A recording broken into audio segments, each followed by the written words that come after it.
Parfois, t'as l'impression que quand tu veux te changer de vie, t'es obligé de faire des choses énormes et ça paraît insurmontable. Sauf qu'en réalité, ce sont souvent des petites choses du quotidien, des petites habitudes qui peuvent littéralement transformer ta vie. Et aujourd'hui, je vais t'en partager 8 d'entre elles que j'ai implémentées et qui m'ont permis d'avoir la vie que j'ai aujourd'hui. C'est-à-dire que je peux voyager partout dans le monde, j'ai l'appartement de mes rêves, je peux emmener mes parents, mes amis en vacances, bref, j'ai un cadre de vie absolument extraordinaire, j'ai un travail que j'adore, j'ai une qualité de vie qui est exceptionnelle et ça, c'est grâce à ces 8 différentes habitudes que j'ai implémentées au cours de ces dernières années et que toi aussi tu peux mettre en place. C'est accessible à n'importe qui à partir du moment où tu le veux. Mais avant de commencer, hi besties et bienvenue dans un nouvel épisode. Si tu ne me connais pas, je m'appelle Rachel et je suis là pour t'accompagner dans ton enrichissement. Que ce soit bien l'investissement boursier, le mindset ou encore comprendre comment l'économie de notre monde fonctionne. Si t'es pas encore abonné à la chaîne, abonne-toi et surtout mets un petit like. La première habitude, c'est de faire les choses difficiles en premier. On va être honnête et on va parler de la vérité. Trier ses mails, ça va rien changer à ta vie. Oui, bien sûr, c'est sûrement nécessaire d'être un peu organisé dans sa vie, mais généralement on commence tous par ça et j'ai été employée, moi la première, à s'asseoir dans sa petite chaise le matin quand on arrive au taf, à se dire je vais un peu trier mes mails et d'ici une petite heure, je vais me mettre à réellement bosser. Parce que oui, en fait, c'est un peu la facilité et on le fait tous, que l'on soit employé, entrepreneur, peu importe. On va tous, si on n'a pas planifié notre journée, si on n'a pas décidé de manière consciente de commencer par ce qui est le plus difficile, on va tous s'orienter en premier vers ce qui nous demande le moins d'énergie, le moins d'effort, parce qu'on n'a pas envie de se mettre dans une situation d'inconfort. Quand on vient de se réveiller le matin, on a juste envie d'être tranquillou, que personne nous embête. Sauf que si tu veux avoir des résultats, que ta vie elle change, avoir des impacts, et bien il y a un moment, il faut faire ce qui est plus difficile. C'est pour ça que c'est important de le faire en premier, quand tu es frais, quand t'as pas 10 000 tâches qui sont en train de t'attendre et surtout quand tu as du temps devant toi parce que oui, ces tâches qui te demandent de l'énergie, elles demandent aussi du temps. Quand tu commences par ça, tu sais que après, quand t'as moins d'énergie, quand t'as moins de puissance dans ta journée, tu peux faire des trucs qui servent un peu à rien ou qui sont moins importants, qui vont te faire moins avancer dans la vie, comme trier tes mails en fait. Et donc, il faut que tu commences toutes tes journées par ce qui va te faire avancer. Faire une formation, regarder une vidéo qui va t'apprendre de nouvelles choses, tes cours de comptabilité si c'est ce que tu détestes le plus mais ce dont tu as le plus besoin. Ça peut être revoir ton plan marketing, revoir ton fichier Excel, je pense à moi quand j'étais business analyst. Tout ce qui va te permettre d'avoir des résultats, de faire avancer, de développer tes capacités et aussi t'améliorer, que ce soit dans ton travail, dans ton entreprise, etc. La deuxième chose qu'il faut faire si tu veux vraiment te level up dans ta vie, c'est de t'entraîner de manière sportive pratiquement tous les jours. Je dis environ 5 fois par semaine. Le fait d'aller au sport, le fait d'aller soulever des poids, le fait d'aller courir, ça entraîne ton cerveau à se dépasser. J'ai jamais entendu une personne me dire, à part une personne qui se fait mal, je regrette d'être venue au sport, franchement c'était nul, je me sens moins bien. Tout le monde se sent mieux après le sport, notamment parce que ça te permet d'avoir cette dopamine qui te rend heureux, te donne un max d'énergie. Mais il y a personne qui a un plaisir pur en courant. Forcément, c'est un peu fatigant. Forcément, t'es un peu essoufflé. Forcément, quand tu lèves des poids lourds, ça tire, c'est dur, c'est lourd. C'est agréable pour personne, en réalité, d'aller au sport, même si ça devient un plaisir avec le temps. J'ai apprécié énormément d'aller au sport, mais c'est difficile pour tout le monde. Ça fait que ton corps sort de sa zone de confort de manière quotidienne. Mais en fait, il y a une phrase que j'aime beaucoup, que Cody Sanchez dit, c'est « strong body equals strong minds ». Et je le crois profondément. C'est que si tu habitues ton cerveau à toujours se dépasser de manière physique, il va aussi appliquer ça dans sa vie courante, donc sur d'autres choses, dans d'autres domaines, qu'ils soient professionnels, financiers, personnels, etc. Parce que tu l'habitues à se dire c'est pas ma zone de confort, c'est pas agréable, mais les résultats ils sont chouettes. Et là ton cerveau c'est ce qu'il est en train d'enregistrer. Si je donne de l'effort, que je suis un peu dans une situation inconfortable, ça veut pas forcément dire que c'est pas une bonne situation pour moi, ça peut l'être et que si je redouble d'efforts et d'énergie et de persévérance, je pourrais sûrement avoir les résultats que je veux avoir. C'est-à-dire me sentir mieux, être plus en forme, être plus sain, etc. Et à la fin, quelque chose qui est moins scientifique, c'est que personnellement, je sais pas toi, mais quand je finis ma séance de sport, je suis un peu fière. Je me dis, ouais, j'ai géré, j'ai porté des poids plus lourds, ou j'ai géré ma séance, ou je me suis mieux entraînée, ou mon corps s'est amélioré. Je vais ressentir de la fierté qui va aussi ressortir dans d'autres aspects de ma vie, parce que je vais me sentir plus confortable dans mon corps, plus à l'aise avec moi-même, avec la personne que je suis, etc. Et là, on arrive à l'habitude numéro 3 qui est de regarder les chiffres. C'est important d'avoir une idée, un imaginaire. D'ailleurs, je vous en parlerai dans la vidéo de lundi prochain. Je vous explique comment atteindre les 5 000 € par mois de dividendes. Dans cette vidéo, je vous explique exactement comment arriver à ces 5 000. Mais pour arriver à ces 5 000, il faut aller regarder les chiffres concrets. Combien j'ai sur mon compte en banque, combien j'investis tous les mois, combien je peux dépenser, combien je peux me faire plaisir. Et en fait, quand tu vas regarder les chiffres et quand tu vas être honnête avec toi-même, tu vas savoir prendre les bonnes décisions et aller dans la bonne direction. Si tu ignores complètement combien tu gagnes, combien est versé sur ton compte, si tu sais pas trop si tu investis, si tu épargnes tous les mois, bon tu te dis allez je mets un petit peu ce qui reste, etc. Je peux t'assurer que tes 10 000 euros d'objectif, tes 20 000 ou tes 5 000, tu les atteindras jamais parce qu'en fait t'as pas de plan précis. Et il y a personne qui a réussi à trouver son chemin en allant au pif à droite à gauche. Ça ne fonctionne pas comme ça. Ce qu'il faut, c'est n'importe qui. Maintenant, on est bien d'accord que si tu veux aller au restaurant XYZ, tu vas taper restaurant XYZ sur Google et tu vas suivre la direction. Eh bien, c'est exactement la même chose. Il faut que concrètement, tu ailles regarder les chiffres. Si tu veux te sentir mieux dans ton corps et que tu sens que tu as pris un peu de poids, il faut que tu regardes les chiffres. Alors, pas forcément les chiffres sur la balance, on le sait tous maintenant, mais ça peut être tes mensurations, ce sont des chiffres. Donc, je vais aller regarder combien est-ce que j'ai de tours de taille ou de fessiers. Si tu veux atteindre un objectif de 10 000 euros d'épargne à la fin de l'année, tu peux pas te dire bon, je vais investir un peu tous les mois et on verra. Non, il faut que tu ailles faire un budget, il faut que tu te dises il faut que j'investisse tant tous les mois et qu'à chaque début de mois tu fasses ton virement. Le truc de l'épargne, je le dis tout le temps, mais en fait, il y a beaucoup de personnes dans ma famille et pour ne citer personne, des personnes proches de moi qui vraiment quasiment toute leur vie se sont dit bon, j'ai tant de salaire, je dépense et je vois ce qui reste à la fin du mois et si jamais il reste, j'épargne un peu, sinon j'épargne pas. Si c'est pas ta priorité, l'épargne, l'investissement, l'enrichissement, ça tombera pas du ciel. Donc il y a un moment, il faut prioriser, il faut regarder les chiffres et que ce soit dans n'importe quoi dans ta vie, c'est en mettant des mesures concrètes que tu vas voir ton évolution. Je veux être plus fit, ok, je vais voir si je prends du fessier par exemple. Je veux avoir plus d'argent, eh bien je vais mettre les chiffres et je vais regarder mon compte en banque. Je veux avoir des bons investissements qui me rapportent 10% par an, je vais aller regarder de manière trimestrielle mes investissements et leur rendement. Si je veux par exemple créer une chaîne YouTube et avoir une communauté, je vais regarder chaque mois, chaque semaine combien est-ce que je prends d'abonnés. Les chiffres, c'est vraiment une manière concrète de savoir où est-ce que tu en es et quelle est ton évolution. Je dis pas qu'il y a que ça, ok? Ne me prenez pas au mot, mais je dis que c'est extrêmement important et que c'est une très bonne manière de mesurer ta progression. Et je le fais d'ailleurs dans mon entreprise tous les lundis avec la team contenu. On regarde combien il y a d'abonnés en plus, que ce soit sur les chaînes YouTube, que ce soit sur Instagram, dans quelle direction on va, combien on investit de vues, pourquoi ça marche, pourquoi ça marche pas. Parce qu'en fait, c'est en regardant les métriques qu'on a les résultats et qu'on sait quel chemin prendre pour atteindre nos objectifs. Hop, je vous coupe 2 minutes juste pour vous dire qu'il reste encore que quelques jours pour profiter de la réduction sur la formation WeInvest. Si tu veux apprendre à investir en bourse, choisir tes actions, tes ETF, composer ton portefeuille et avoir surtout une stratégie d'investissement qui soit rentable sur le long terme, sache que la formation WeInvest, elle t'apprendra tout ça et en plus de ça, tu as un accompagnement personnalisé, que ce soit pour les questions ou si tu as besoin d'être rassuré ou d'avoir un avis sur ton portefeuille. Bref, tu auras tout grâce à la formation WeInvest pour savoir investir en bourse et réellement t'enrichir avec les investissements boursiers. Tu as moins 30%, c'est jusqu'à dimanche là qui arrive. Et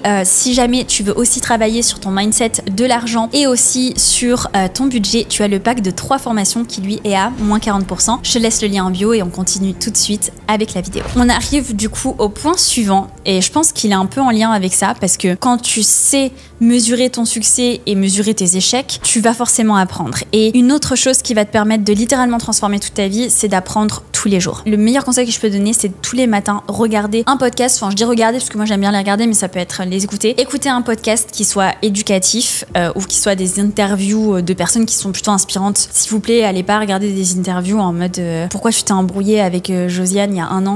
Vraiment, on s'en fiche complet. Et personnellement, c'est une habitude que j'ai tous les matins. Il y a des périodes, c'est des livres audio. Il y a des périodes, c'est des podcasts, mais je vais prendre des choses qui sont éducatives, qui vont me nourrir. Déjà, parce que c'est la première chose que tu vas mettre dans ton cerveau et que tu vas garder avec toi toute la journée.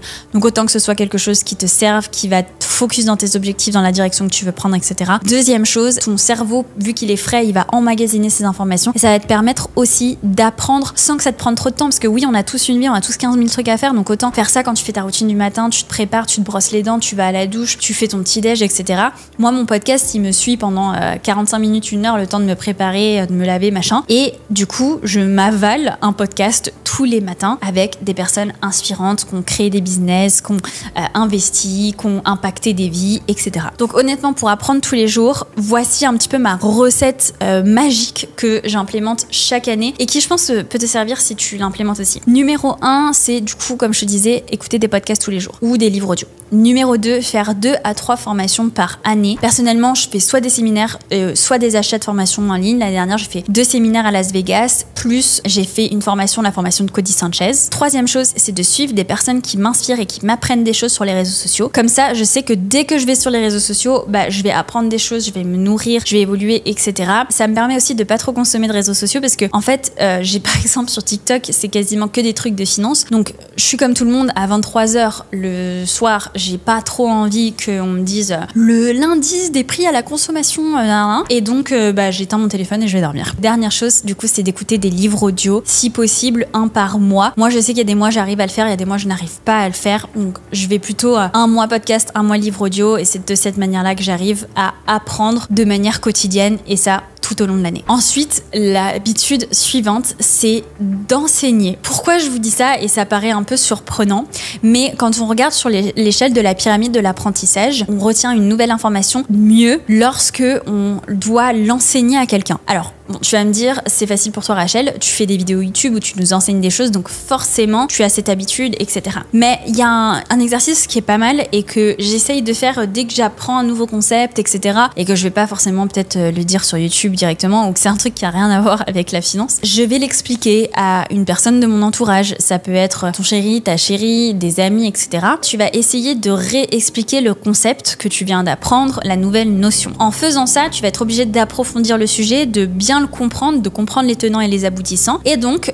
tu l'auras beaucoup mieux retenu. Et c'est d'ailleurs pour ça, souvent en fait, il y a des personnes qui sont surpris. Par exemple, j'ai refilmé toute la formation WeInvest en janvier, et donc je faisais des 3 heures de tournage et j'avais quasiment pas de notes. J'avais juste une tablette et j'avais pas besoin de lire mes notes, juste je débitais tout, vérifier que j'avais rien oublié. Et il y a une personne qui me dit, mais comment ça se fait que tu connais tout? Et je dis, mais ça fait 3 ans littéralement que j'apprends ça à des personnes, que je le répète et que je le décortique en détail et de manière approfondie pour que les personnes puissent comprendre exactement ce que je raconte, etc., que ce soit accessible. Et donc forcément, c'est des concepts que j'ai très bien assimilés et que je connais totalement par cœur parce que je fais que l'apprendre à de nouvelles personnes. Mais du coup, à chaque fois que tu as un nouveau concept que tu veux vraiment retenir, apprendre, comprendre, fais en sorte de l'expliquer à quelqu'un d'autre, de l'apprendre à une autre personne, et en fait tu vas le retenir mieux que si tu l'avais juste écrit ou si tu l'avais juste relu, etc. L'habitude suivante, c'est de te préparer pour le lendemain. Alors oui, la morning routine, c'est bien, faire des visualisations, gratitude, etc. Mais la réalité, c'est que ta vie, elle va pas changer juste en faisant des visualisations, des gratitudes, la manifestation. D'ailleurs, les gens qui vous vendent des formations à 2000 € sur la manifestation, s'il vous plaît, ne les achetez pas. C'est pas ça qui va transformer ta vie. Si tu veux, d'un point de vue financier, attirer plus d'argent à ta vie, oui, tu dois travailler sur ton mindset, tu dois surtout connaître le langage de l'argent, donc apprendre à générer plus d'argent, apprendre à le gérer et apprendre à l'investir. Il y a rien d'autre, ok? C'est bien de penser positivement, etc. Mais c'est pas ça qui va littéralement changer ta vie. Donc, ce qu'il faut, c'est le soir, toujours préparer ta journée du lendemain. Pourquoi? Parce que quand on se réveille, on a généralement plus du tout toute notre journée de la veille en tête, on sait pas ce qui est important, on sait pas ce qui n'est pas important, enfin bref, on est un peu dans notre brouillard du matin et on a envie d'être cocooning, comme je vous le disais au début de cette vidéo. On a envie de commencer par les tâches les plus tranquilles. Et c'est pour ça qu'une des habitudes qui a littéralement changé ma vie, même si j'étais déjà sur la voie de l'évolution, je voyais que j'allais pas assez vite et que je pouvais perdre beaucoup de temps, du temps qui est en fait précieux. Et à partir du moment où j'ai commencé à organiser ma journée du lendemain la veille au soir, c'est là que j'ai vu un gain de productivité énorme. Et vraiment, je le vois encore maintenant, et ça m'arrive, hein. Il y a des jours où je le fais pas, X et Y raison, j'en sais rien, je suis fatiguée, j'ai une journée qui a fini à 23h et je me dis, je verrai demain. Je vois que la journée est beaucoup moins productive parce que j'ai l'impression que j'ai tout le temps du monde. Donc je prends mon temps, je prends plus de temps pour mon café, plus de temps pour manger, plus de temps pour faire ma vie en fait. Tout simplement, j'ai beaucoup moins fait de choses le lendemain. Donc il y a 3 choses que tu dois faire si tu veux avoir une vraie productivité le lendemain. Numéro 1, voir les tâches urgentes à faire le lendemain est importante. Donc si aujourd'hui tu as des choses que tu n'as pas pu voir qui sont importantes et urgentes, si tu as des priorités dans ta semaine, il faut que tu fasses la liste de ce qui est important et urgent et à mettre en priorité le lendemain. Deuxième chose, il faut que tu organises toute ta journée en time block. Comme ça, tu sais que, j'en sais rien, tu te lèves à 7h, que à 8h ou 8h30, tu attaques avec une tâche précise. Et si vous regardez mon calendrier, je verrai avec mes monteurs pour faire un petit insert, vous voyez que toutes les heures de toute ma semaine sont en mode time block, time block, time block, time block. Tout est organisé, millimétré pour que dès que je me lève jusqu'à ce que je me couche, on va dire, tout est millimétré. Et enfin, ça c'est pas un secret, mais c'est d'aller se coucher tôt. Oui, le fait de se coucher tôt et de se lever tôt, il n'y a pas de secret. Il y a généralement, je sais plus, il C'est dans un film que j'ai vu ça récemment, qui disait qu'il n'y a rien qui impactera ton futur qui se passe après minuit. Je sais plus, c'était quelque chose comme ça. C'est assez vrai. En réalité, les choses qui te permettent d'avancer, d'évoluer, de lever up, enfin quoi que ce soit, ça se passe pas après minuit. Généralement après minuit, on sort, on boit des verres, etc. Tu peux le faire de temps en temps, il n'y a pas de souci, mais si tu veux avoir un vrai impact sur ta vie, et là on parle de ça, couche-toi tôt, lève-toi tôt, et tu verras que tu auras encore plus de résultats. Et la dernière chose, ça vient en lien avec ça, c'est de savoir prioriser. Il faut savoir dire non. Généralement, dans ma méthodologie, au niveau de tout ce qui est de mes habitudes, je vais me mettre un nombre de sorties par semaine. Donc en fonction de si c'est des périodes très busy ou pas, vraiment je vais avoir des moments où ça va être une sortie par semaine, puis je vais avoir des moments où ça va être 2 ou 3 restos par semaine. Ça dépend vraiment des périodes. Et en fait, tout le reste, je dis non. Voilà, je dis non tout simplement parce que mes journées, elles sont réservées à moi, égoïstement, mon évolution, mon business, mes employés, le développement de mon entreprise, le développement de mon enrichissement, et j'ai pas de honte à dire ça. Il y a un moment, si on veut avoir des objectifs, si on veut les atteindre, il faut être un peu égoïste avec son temps. Ce que je fais, et pour pallier à ça, entre guillemets, et aussi parce que j'ai besoin de temps avec mes proches, c'est que je vais avoir vraiment des moments de vacances dans l'année, donc je prends environ une semaine avec des personnes que j'aime, mes meilleurs amis, on part en vacances, on va dans un endroit, on prend vraiment du temps de qualité, j'essaye d'avoir le moins de travail possible. C'est généralement ce que je vais faire pour pouvoir profiter de mes proches, et sinon les autres moments ça va être très limité. Et toutes les personnes qui font partie de ma vie, Dieu merci, acceptent ça et le comprennent. Et je pense qu'en fait c'est un peu aussi la clé de la réussite, c'est que pour savoir dire non et que ça fonctionne à ton avantage, que ça ne t'apporte pas de soucis, etc., il faut avoir un bon entourage. Parce que si tu es clair sur tes objectifs et que tu les fais avec bienveillance, ton entourage il comprendra, et il comprendra qu'il y a des périodes où t'es peu disponible, voire pas disponible. J'ai plein d'amis autour de moi que j'aime énormément et qui me disent moi j'ai un niveau de vie tranquille, ça me va, je préfère ça, j'ai pas envie de travailler tout le temps. C'est ok, ce qu'il faut c'est être à l'aise avec la situation dans laquelle tu es, avec les objectifs dans lesquels tu as. Si t'as envie de tout défoncer et d'être au max de ton enrichissement, de ton business, de ta carrière, etc., c'est une excellente chose. Si tu as envie d'avoir une vie plus tranquille, où tu es plus en mode je profite de mes proches, etc., de la vie de manière générale, eh bien pars sur ça. Voilà, en tout cas c'est tout pour aujourd'hui. J'espère que cet épisode il vous a plu. N'hésitez pas à mettre un petit 5 étoiles ou un petit pouce si c'est le cas. Je vous laisse une petite vidéo ici à regarder et on se retrouve lundi prochain pour un nouvel épisode. Ciao ciao.